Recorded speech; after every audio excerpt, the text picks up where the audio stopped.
अस्सलाम वालेकुम दोस्तों, ये एलोन मस्क हैं।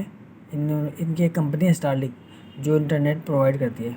मुख्तलिफ़ ममालिक में इन्होंने इंटरनेट प्रोवाइड करना शुरू कर दिया है और पाकिस्तान में पीटीए से बात हो चुकी है और पीटीए ने ग्रीन सिग्नल दे दिया है।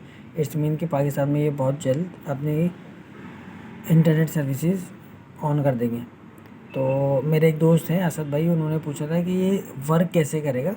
हमारे मोबाइल में तो इतने सिग्नल्स होते नहीं है, हमारे सिस्टम में इतनी है कि वो सैटेलाइट से इंटरनेट लेके आई। तो उसका मैं आपको बताता हूँ। उसका होगा ये कि एक अदद ये डिश है, ये डिश हमारे घर की छत पे लगेगी।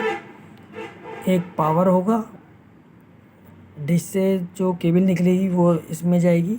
आप इसको मोडेम कह लें या सप्लाई कह लें, और इससे होते हुए हमारे वाईफाई के राउटर में आएगी। और ये राउटर जो हमारे नॉर्मली होते हैं घर में, वो हम इंटरनेट प्रोवाइड करेंगे।